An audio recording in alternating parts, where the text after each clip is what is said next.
Howdy guys, I'm Aiden and welcome back to the Archive channel. Today I'm going to teach you how to make text and backgrounds inside of Davinci Resolve. Consider this video a part 2 to my thumbnail one that I made a while back.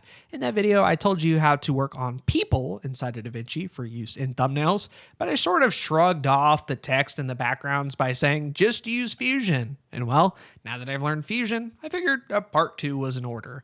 Obviously, the skill set you learn in this video can be useful for more than just thumbnails. You could use text and backgrounds to create a lot of engaging videos, but thumbnails is just an easy way to introduce the tool, so that's the framing that I'm using for this. We're going to start with the edit page, everything you can do here, and then slowly move our way up into Fusion where things get a little bit more complicated, but I promise if you stick with it, you'll learn a lot more and get access to even more options. So, with all that being said, let's get into it. I want to start first with text. You probably think I just made this in Affinity or something, right? Wrong. I use Davinci Resolve, specifically under Titles, Text Plus. Why don't you just use text? Well, text is fine. It has some options, but Text Plus is even better because it was built using Fusion, which is cool. The nice part is that we have access to the controls on the edit page. So that's what we're going to do. All right. So I'm going to type in a generic word like poggers. For the font, I recommend both in thumbnails and videos to get a nice, big, bold, readable font. That way you can see it from far away and that it's not too distracting. So Open Sans is fine. New York is not fine. That's too thin. It's hard to read the G's, especially from this far away. Nexa is pretty good. I would recommend that one. Oduda isn't bad as well. It's a fun one. Oi is big and bold, but a little hard to read. We're going to go with Primetime, and I'm going to adjust the size using this control here. I can also mess with the color, but I like to do that later on in the process, so we'll come back to that. Tracking is pretty cool. You can adjust the space in between letters, and if you had multiple lines of text, you could adjust the spacing between different words. You have anchors as well. Write on is pretty cool if you want to do like a typewriter effect. So if you bring it over to 0, make a keyframe, and then bring it over to the end of the clip and make another keyframe, you can have it to where each letter animates on, kind of like a typewriter. Moving over to layout, this allows us to adjust the positioning of our text. I know you can technically go to settings and just use these controls right here, but layout is specifically built for the task, so that's what we're going to use. Y can move it up and down like so. X moves it left to right. You can adjust the pivot, the size, even rotate it in X space, Y space, or Z space. And background is pretty cool because it allows you to have a background underneath our text. So if you're making title cards, that's pretty neat. Or if you wanted to animate it where it starts off black and then fades into the scene underneath it, well, now you have keyframes for that option. If you want to reset just a specific property, like center, for instance, you can just double click it like so. Or if you want to reset literally every property, you can go up here to this button. Transform, I don't use this tab that much. We're moving on. Shading is where all the magic happens. We have 8 elements up here that we can swap between, and all of them have the exact same controls. People get a little confused because elements 5 through 8 don't have specific names, whereas 1 through 4 does. So they think, wait, do these have specific controls? No, it's just that they've already enabled a couple of them for you to let you know how they work. In fact, to prove that point, let's swap these 2 around. Change the fill to this text outline, which gives us this effect right here, which is already pretty cool. And on right outline, let's change this over to text fill. And look at that. We've completely swapped them around, despite what that stupid name says. In fact, we could even click and rename it if we wanted to. So it's all the same tool set. Don't get confused. Use as many or as little elements as you would personally like to. All right. So what do we have under properties? We have opacity, which can change how transparent it is. You already saw this option, which gives us outline, but you also have border fill, which gives us boxes. Under color, you can change this to whatever you want. I mentioned earlier how we would get back to that. I typically like to use color here rather than in the standard text. You also have the option for a gradient. Interesting. Softness can kind of make things look a little blurry. You can adjust it on the X-axis, the Y-axis, Or if you wanted it to match, type in the same number in both, and now it just looks kind of blurry, a little ghosty kind of. If you're wondering, how do I have one element be on top of another? This is where you do it. The higher the number, the higher it is in terms of layers. So 8 would be higher than anything below it, and any number higher than 8 would be in front of it. That's what this little slider indicates for you. We also have some rotation controls, shear, pivot, all that type of stuff. But now that you know how Text Plus works, we can recreate this text that I showed off in the thumbnail earlier. Let's break it down element by element. In text, I've made the size pretty big. The font I'm using is Akira Expanded, super bold. In layout, I've adjusted the Y property to move it over to the top of the screen. Transform I did nothing with, but I did mess around with shading. Under white solid fill, instead of it being just a solid color, I made it a gradient and added 3 points along the gradient. You can add a point by hovering over the bar, and when you see that little plus icon, you can click anywhere to add or get rid of as many colors as you want. I'm going to hit delete so that we only have 3. What I did is on my first point at about 88, I made it white. So that's the top of our gradient, is this white color right here. At the beginning of our gradient, toward the bottom, I made it a dark version of our primary color that we're using. So in this case, blue. But to show you that this can be interchanged, let's go with green. I'm going to go a dark green down here. And then in the middle, somewhere around 45, 44, you make it a bright version of your primary color. So let's go with green. Not a basic green, but a bright green, like so. And there we go. Now we've changed the color of our gradient. White is still at the top. The darker portions are in the bottom, and in the middle is a bright color that helps the transition from top to bottom. For red outline, we have an outline around the text, but you'll notice I have this outside only box enabled. If we uncheck that, yeah, the outlines are a lot bigger, but that's because it's on top of this glow, which we'll get to earlier. Outside only puts it behind that glow and makes it a little bit thinner. It's just another way of sort of reordering the layers. Thickness I have at 0.4, and the rest of these settings are pretty default. Okay, 3, black shadow. If I enable and disable that, it's a standard drop shadow, but there is no blurring or opacity changed at all. It is pure black, which kind of gives it this 3D pop effect that I really like. I messed around with the offset so that there's none on the x-axis. We don't want it moving left to right. We simply want it underneath our text, so I moved it down on the y-axis. And finally, on element 4, blue border. That's not exactly what I did, but if I enable and disable it, that's how I got this glow on the inside of the text. I selected text outline, made it very, very thin, changed the color to white, softened it up a little bit so that it wasn't very harsh, and then again, made sure that it was behind, so that layering plays a pretty huge factor. Another text effect that I'm really proud of is this one right here. This was also done with Text Plus, although you'll notice it's Wrap Text Plus, which is the same thing, only it gives you a box to wrap your text around. I get a box like this, and it moves the text to fit inside that box. I got this from Mr. Alex Tech. I'll leave a link in the description to that video in specific. You don't need it to create this effect. It's just more helpful for layout stuff. Font was Unisans. I made the size relatively big. Tracking, I made a little bit smaller so that the letters were almost touching each other. Layout, obviously wrapped to text box. These options are part of Wrapped Text Plus. Center, I moved it slightly down a little bit. And then in shading, you'll notice under white fill, we have a gradient. So we start out at a sort of dark gray and then move our way up to this bright white, which is cool. You'll notice the opacity is fairly down low, and that is for a very specific reason. If we unenable this real quick, wait, there's text underneath it.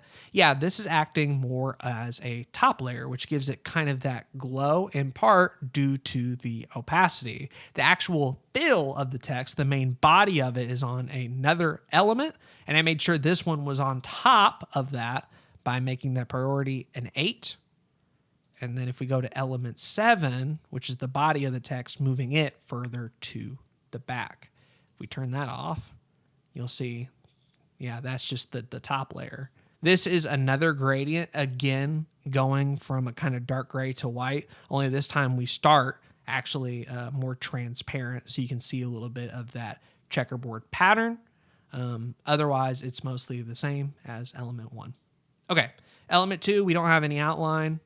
Element 3, we do have a drop shadow, but it is very, very faint. You'll notice very low opacity here, messing around with the offset ever so slightly. And then that's pretty much it. Those 4 elements create a totally different look, and all we had to do was tweak some of the settings. The other benefit to Text Plus is that because it was made in Fusion, we can actually apply effects on top of that. So for instance, if we go over to the Effects tab, you'll notice I added this waviness effect. So if I hit play, it kind of slightly moves up and down like this. This effect you're not going to find inside of the edit page of Davinci Resolve. It's actually a node called waviness, and when you adjust the scale and the strength, you get this nice little wave to the text that I also could have added to this one as well if I wanted to, or a drop shadow or a vignette or any sort of effect to it. So just keep in mind, you have more tools than just what's inside of the shading tab. You can also add effects either in the edit page or in the Fusion page. All right, I get it. We've talked about text enough. Let's move on to backgrounds. There's 2 that I like to use inside the edit page. You can find them under generators, and it is the solid color as well as the 4-color gradient. Solid color is pretty simple. You have literally one option. So instead of black, what if we made it light blue? All right, there you go. There's a background. For the 4-color gradient, obviously, you have a couple of more options. You can choose 4 colors: upper left, upper right, lower left, and lower right. By default, it doesn't look very good, in my opinion. Thankfully, we can change them. You'll also have this option to change sort of where the gradient sort of pivots one way or another, either on the X or Y, worth experimenting around with. Anyway, let's change some of these colors up. There's 2 ways that I like to go about this. I pick 2 colors, and what I'll usually do is make upper left and lower left one color, and then upper right and lower right another. Let's go with a brighter version of green on this. And there you go. That kind of creates a dark color on one end that nicely transitions into a brighter one. And this looks good, right? But can be done with just the basic gradient tool. Let's take advantage of the fact that it's actually 4 colors and show you the other way that I like to use this. Let's change upper right to our dark green so that upper right and lower left are the same color. And then let's make upper left and lower right a brighter color. So now our corners here are bright, and then we have just sort of a dash of color going diagonally from one to another. So I think either of those approaches work great. Either alternate the colors or kind of group them together like this, and you won't go wrong. A lot of people don't know, though, that these generators are actually multi-purpose. Sure, you could just use these as a default background, but you could also use them as adjustment clips. What are adjustment clips? Well, if you go over to effects, you'll notice this is an adjustment clip right here. And an adjustment clip you can apply effects to, and anything that's underneath it will share those same properties. So how is the same true for generators? Well, if I take this ocean image like so and put it underneath our generator, at first we don't see anything. But if we go to settings and mess with these composite modes, or as I like to call them in Affinity, blend modes, you can see just by changing these around, we've made our ocean background have this darker 4-color gradient, which is pretty cool. We've kind of tinted the entire image. The same can be true with just our regular color.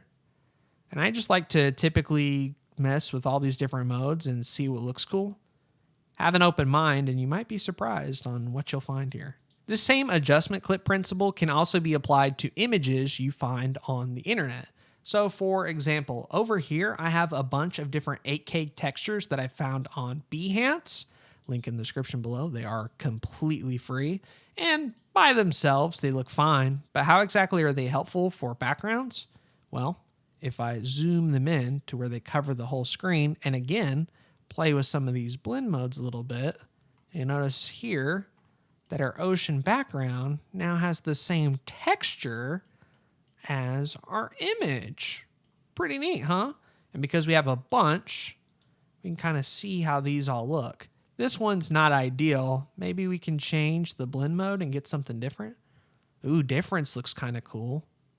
And you could obviously do this with more than just textures. I find that any patterns or shapes like lines or stars can work in a similar method just by messing with the blend modes. You can give your backgrounds different shapes and feels that work very similarly to tools like Affinity or Photoshop. Now that I've shown you the principles, let's build a background from scratch. We could use this for thumbnails, but also for videos as well. I'm going to start with a 4-color gradient. I have a darker color on the upper and lower right and a brighter one on the upper right and lower left. I did not mess with the X and Y. What I'm going to do now is grab an adjustment clip. You can grab one from Effects, or I'll just use the one right here. And then any effects we apply to this will affect the gradient underneath it. And I have 5 that I'm going to use here. Let's start first with grid. Oh, all right. Neat. That looks pretty cool. We can adjust the number of cells, the number of columns, the color of the lines, tilt, the zoom. You want to zoom in or zoom out like so. It should be noted that the way that the grid is interacting with the background actually has nothing to do with the line color, but rather our composite mode. You see, by default, it actually would have looked like this, which doesn't blend very well. But if we change this to soft light, now the grid lines kind of inherit the background color, which in my opinion looks a lot better. Let's move on now to scan lines. You can find this if you hit the little drop-down menu and select all folders. Type in scan lines. This is under Resolve Effects Stylized. And on here, what I've done is I've boosted up the line frequency. By default, you get these big lines that look really ugly, so you have to add a lot in order for them to look good, like so. On line sharpness, I brought it down to 0.7 so that they're just a little bit soft, and left the rest of these settings alone. Our next effect is lens blur. Turn that on, turn it off. You might be hard to see, but if we zoom in a little bit, it just sort of gives a natural looking blur to both the background and the grid lines, making it a little bit more softer, in my opinion. You could obviously do this with a Gaussian blur or a number of different blurs. I just approve of how this looks as well. That's under Resolve Effects Blur. Our next effect is under Resolve Effects Warp, and that's lens distortion. This looks kind of crazy by default, but when you tweak the settings, we get this, which looks pretty cool. It's almost like stretched out, or that we're inside of a sphere. You don't get many controls here. The main one you want to mess with is distortion. If you have it going all the way to the left, you get this, which granted looks cool, could be its own effect, but I have it to where it's pointed a little bit more outwards like this. And I have it roughly at around 380, and I've left the position and the edge behavior alone. And now for our last effect, we have a vignette, and man, does this really look nice. It darkens up our corners, makes the middle a little bit brighter, and if we were to adjust the size and the softness a certain way, we could even blur out things that are farther away from the center, which sort of acts a little bit like a focus effect. The cool thing with vignette also is if we go over here to Open Effects Overlay, you have this little star icon that sort of tells you where the vignette is going to land. So if we move it up here, you'll see it both blurs and darkens. So you could actually get like 3 or 4 backgrounds for the price of one just by sort of messing with where this vignette lies. I just prefer it to be in the center, and here are my settings as well.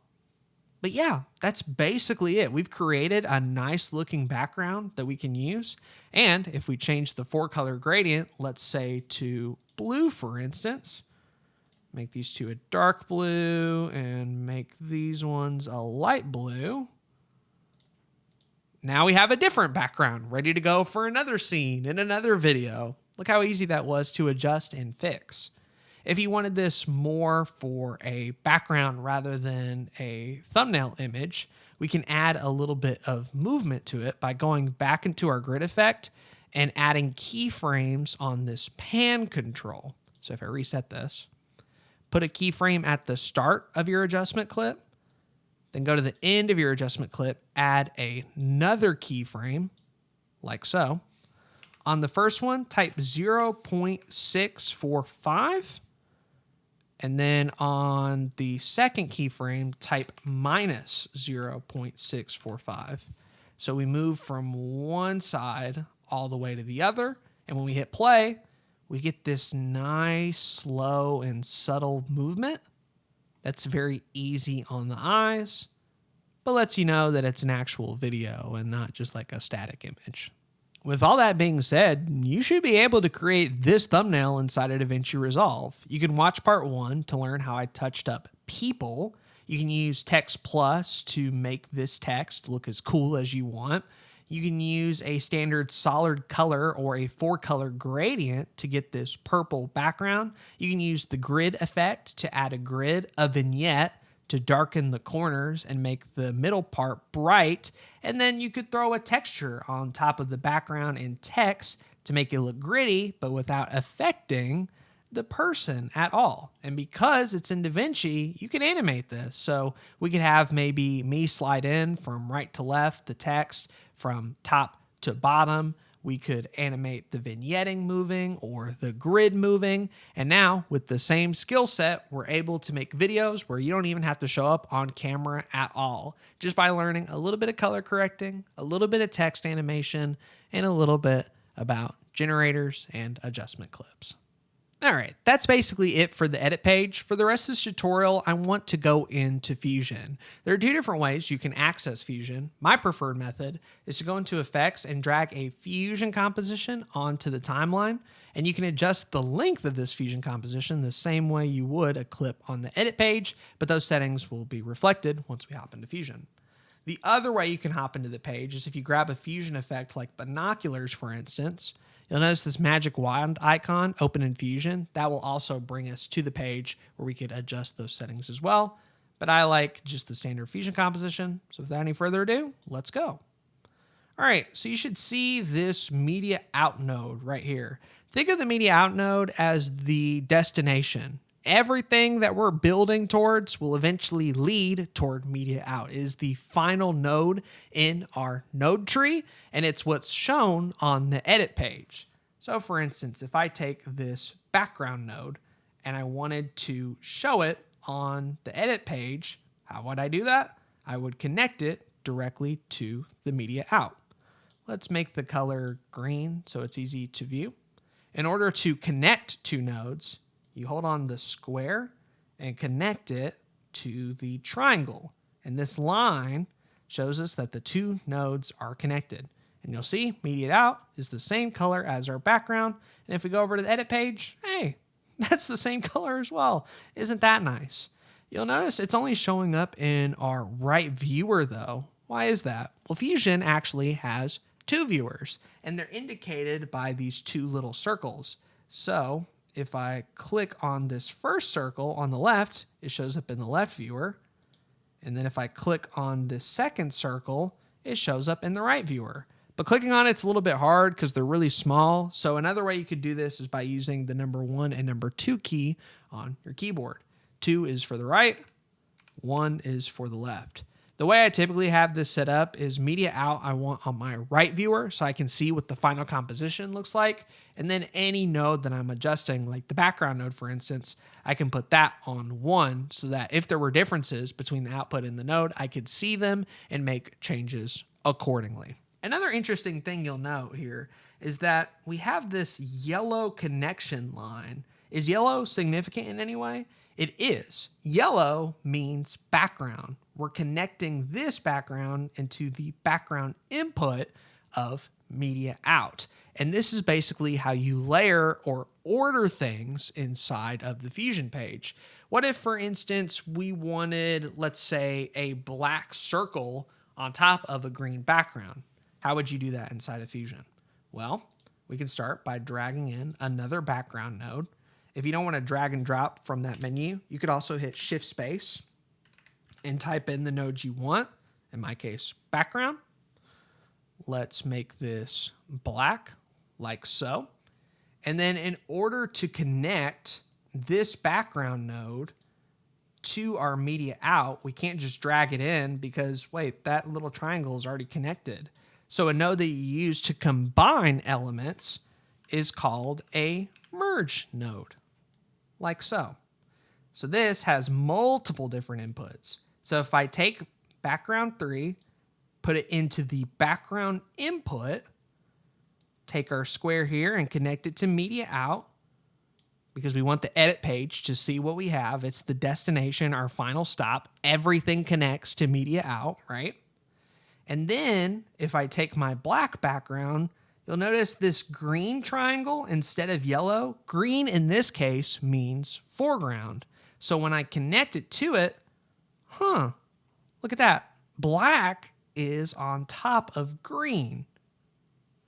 Foreground and background. Pretty nice. But it's not a circle. It's just another rectangle. How would I make this a circle?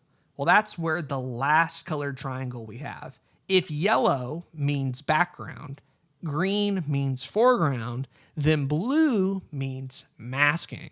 So we can mask background 4 by connecting something to this blue triangle. In my case, I'm going to use this ellipse node, like so. And take our square, connect it to the blue triangle right here, and now we've masked it out. So this is what we have so far. We have a mask, which is a circle, and our background that it's masking out from. If I hit 1 on background 3, we have our green rectangle background. If I hit 1 on merge, this is the combined result of our circle and our background. And if I hit 1 on media out, this is what's being shown over to the edit page. If for whatever reason I disconnected our circle and go over to the edit page, it doesn't show up because we have broken the chain over to our media out. That's basically it. If you understand those core principles, you know everything there is to know about Fusion, and the rest is just fun nodes and ways to composite things. It really is that simple. It doesn't have to be complicated. All you got to know, yellow is background, green is foreground, blue is masking, and everything in the end has to connect to media out in order to show up on the edit page. With those ground rules established, I can show you all these different node trees that I've made, and some I've borrowed from other videos, link in the description below, as well as to all the tools I mentioned. And I can just show you a taste of what the Fusion page is capable of and why it's worth all that effort to learn the page and set these things up. Our first node tree, though, only requires 2 nodes. Look how simple that is. The first one is a background node, which we've already talked about, but you'll notice here, type 4-corner. Wait a minute. Is this the 4-corner gradient from the edit page? You bet, baby. If I go ahead and hit 1 to make it show up in the left preview, you can make your own gradient just with the background node. You also can do horizontal, vertical, solid color, a lot of options available to you. But who cares? You can already do this in the edit page. What makes this special? Well, that, my friends, is where the transform node comes into play. If I hit Shift Space and type transform, we're using this one right here, transform parentheses XF. And what I've done is connected the background over to the background input of the transform node. And then what I can do is connect the transform node to the background of media out to get this final preview. All right, let's hit play. Whoa, the gradient's rotating. Well, I bet he had to add a bunch of keyframes for that, right? Nope. This is the power of Fusion. You can add expressions or math to any individual property inside the nodes, which is pretty cool. This one is fairly simple. It's just time with the multiplication symbol 1, which basically means to change the angle over the duration of the entire clip. So no keyframes were added. It just knows to continue changing this property for however long this composition is. So if we shortened it, the expression wouldn't break. If we made it 3 hours long, it would continue to rotate. In fact, if we wanted to make it faster or slow it down, we could change the speed by changing the 1 to 0.5 to go slower, or to 5 to go even faster. And you'll see this square is what's doing the rotating, like this. All right, but I bet that expression was pretty hard to set up, right? Nope, it wasn't. If I remove this and set that, this is what your default transform node looks like. And in order to add an expression to the angle or any property here, you just right click on angle, expression, go into this box, type time, multiplication symbol, 1, and that's it. Hit play. We're done. Now you have a moving gradient background. I'll leave in the description a web page that shows you all the different expressions and what you can do with them. I only have just scratched the surface of them, but believe me, they get a lot more complicated and a lot more fun as well. All right, for some of you, I know a spinning gradient isn't all that impressive. What if we could combine what we learned here and put a spinning gradient inside of a rectangle or a circle or really any shape we want? That's what this next node tree solves for us. So if we scroll in right here, you have our background node with the same 4-color gradient. You have our transform node, which does the spinning. And you'll notice it's not called transform or background.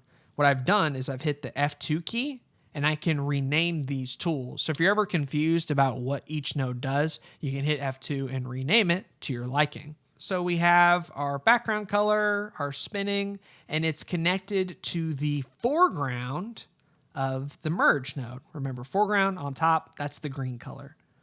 For our background, we just have a standard transparent background for everything to live on top of. The reason this is important is that if you don't do this, the resolution is going to be dependent on these other nodes, which may or may not be of your timeline. So having just a default transparent background in most of your compositions is a great safety measure to keep things at the right resolution. But you'll notice it's yellow because it's hooked up to our background, which means all we have to tackle are these nodes right here. You notice they're purple and they have an S in front of them. The S stands for shape, and this is part of Davinci Resolve's shape system.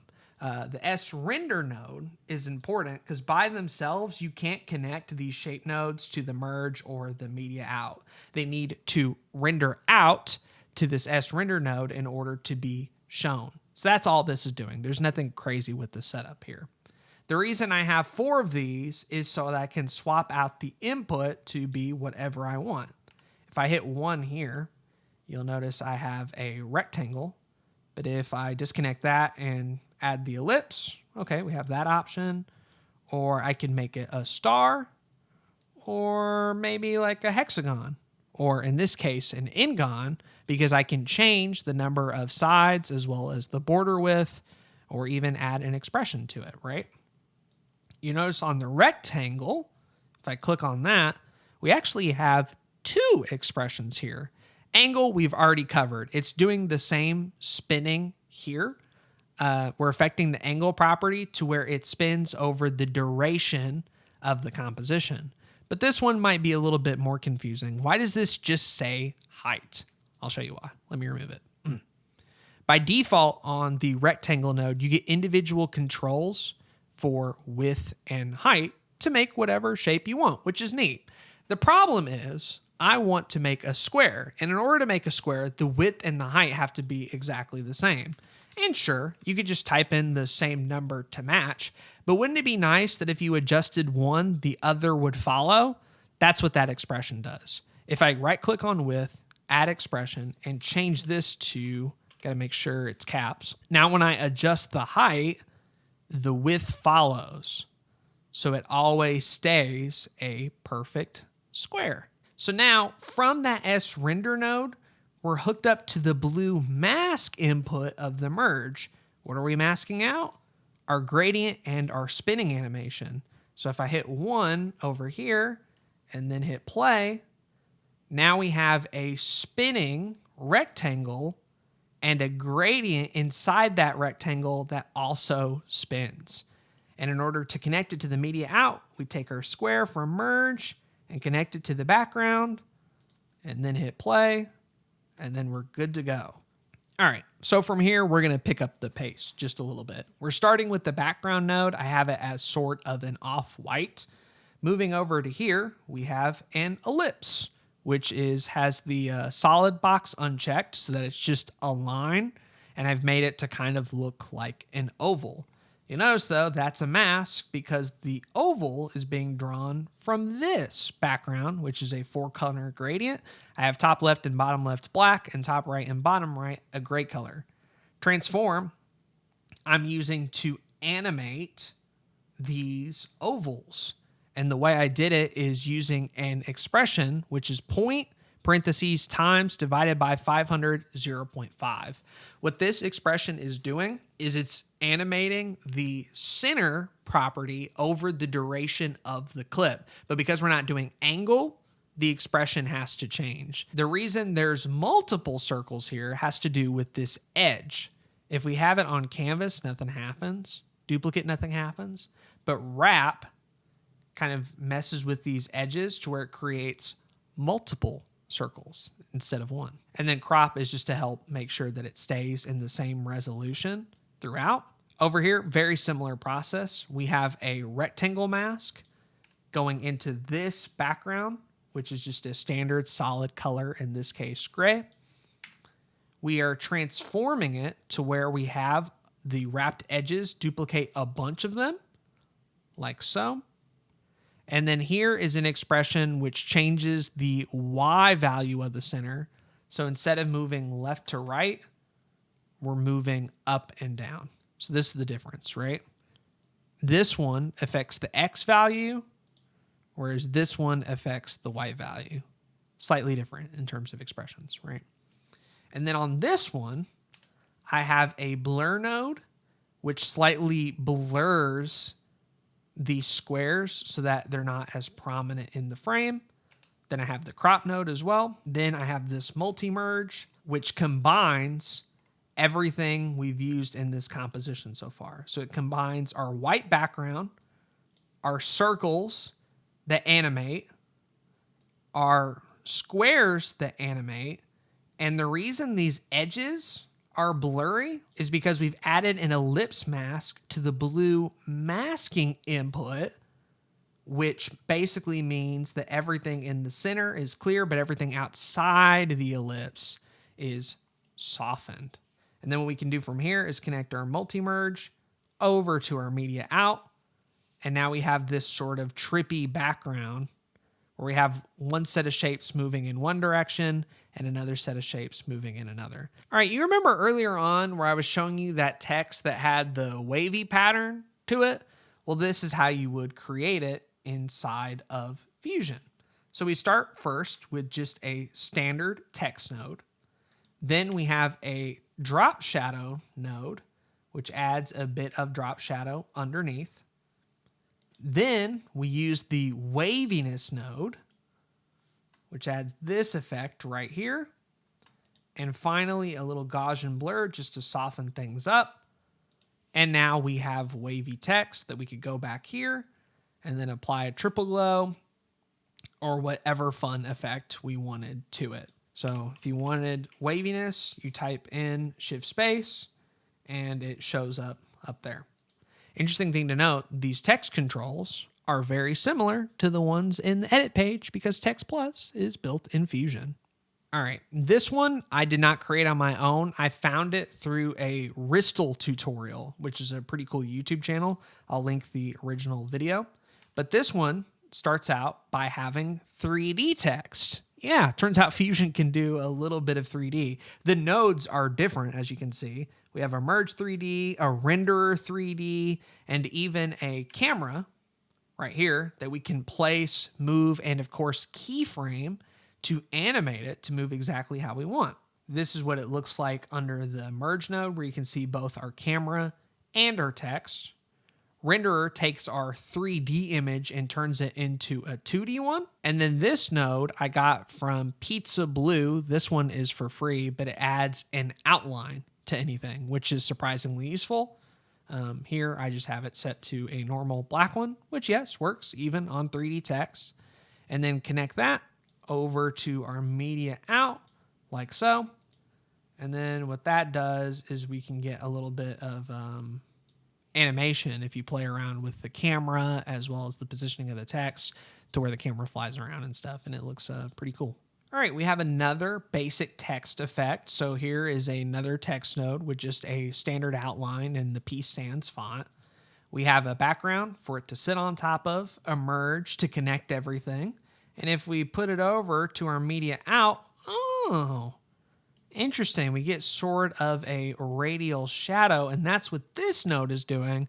I got this from a YouTuber, Wampus. I'll leave a link down to the original tutorial that shows how he builds this and where to download it from. We can double click and actually see how it was made. So we got some bitmaps, some zoom blur, some erode dilate, black background, which we can adjust the color of here. So we can make that like yellow or red, whatever color we want. And it basically creates this sort of 3D looking text that we could then animate letter by letter or even just use in a thumbnail. All right, so these next two aren't creating shapes. They're not text related. They don't have anything to do with gradients. These are what I consider post-processing effects. So it's just ways to make the footage you already have look unique in a certain way. So the node we're starting with is actually this thumbnail. Yeah, you can throw images inside of Fusion as well. If you go to the media pool, we take this Wurmple image, for instance. There we go. Now we have it inside of Fusion, and we can connect it up to the same nodes if we wanted to. The same is true for videos as well. It doesn't have to just be images. But I want to show you what each node in this process does, and it'll remind you a little bit of what we were doing inside of the edit page. So remember the vignette effect? Yeah, we can add it directly to our image. So we can turn that off and on. This one already had a vignette, so it doesn't look as crazy, but it's still pretty cool. All right, now we have a blur node. This blurs out the entire image, right? But with this connected to the masking input, everything inside of the ellipse stays in focus and everything outside stays blurry. So it kind of blurs all the corners a little bit, which I think is pretty cool. This node, XFChromaFuse, you can find on Reactor. Again, I'll leave a spot where you can download it. But what this is just a basic little bit of chromatic aberration. So if we turn this on and off, you can see it kind of on the edges. It adds a little bit of green, red, and blue. Gives us that little RGB split effect. All right, next up we have grain. This is also found in the edit page, in the color page. But if we turn that off and on, we get like a little bit of texture, a bunch of these little dots that, in my opinion, kind of almost like sharpen the image ever so slightly, give a cinematic quality to it, which I think looks pretty cool. And this node right here is disabled because it doesn't look great on every image, but I like having it in the tree for the use cases where it is warranted, and that is Neoglow. This is also a download, but it is free as well. Link in the description below. But if I turn this on and hit 1 to preview it, it just adds a nice little subtle glow to everything, which in this case, I think actually looks pretty good. So now we can connect it to media out, the Davinci thumbnail in 1. So we start with this image and then end up with this one with the vignette, the blurred images, a little bit of the glow and some chromatic aberration. Not necessary for all types of footage, but it can make things look a little bit better. All right, our last set of nodes is very similar to the ones we just covered. This is also doing post-processing. We're starting again with our Davinci thumbnail, and we have even more nodes to work with. Brightness and contrast, you'll see, isn't connected by default. That's because it doesn't work for every image. But if we were to connect it, it would look like this. You could mess with things like contrast and saturation. Make things a little brighter or darker. Again, not for every image. Mine is already fairly well optimized for that. But if yours wasn't, it's an option. Soft glow. You can add 2 or 3 soft glows together to kind of create that Neoglow effect. You would just have to adjust the gain to tone each one down depending on your image. We have, again, grain. This is film grain. Then we have a vignette as well that we can add. And flicker addition is not something you're going to see just like this, but if we were to hit play, bet you can barely see it, but it's just adding a little bit of flicker over to the edges. This isn't going to be especially useful for thumbnails, but if you need like a tiny bit of movement in videos that isn't distracting, like a little bit of flicker isn't a bad option at all. And that's similar to what waviness is doing. This is not going to really help for a photo of any kind, but if you have a video background that needed a little bit of animation and movement, here's a tiny bit of a little waviness. Will look pretty good for your backgrounds, I think. And then the stop motion node is an interesting one. What this does is it cuts the frame rate by repeating a certain number of frames. So if all our animations were operating at 60 FPS, we could use frame repeat to make it look like 24 FPS or 8 FPS or even lower numbers, right? So if we connect this to the chain, like so. And the way I'm doing that is I'm holding shift. And then when I see this blue and yellow line, that lets me know I can connect it. And then I let go of shift. And then if I want to disconnect it, hold shift and drag it out. And on stop motion, I have it on 5. But look how different the waviness looks and the flicker looks now that the frames are repeating. If we turn that off, it's moving way faster. It's moving more fluid. I use the stop motion effect on my Wiggly text preset. You can find the video for that in the description below, which helped make it look a little bit more choppy than by not having it at all. I think it really makes that text effect in particular look great. But yeah, that's basically it for this tutorial. Thank you guys so much for watching. I hope you learned something new, and I hope you can make fantastic thumbnails and videos inside of Davinci Resolve. What should I cover next? Let me know. If you got any suggestions, I'd be glad to hear them. I've been Aiden, and I will see you guys next time. Bye-bye.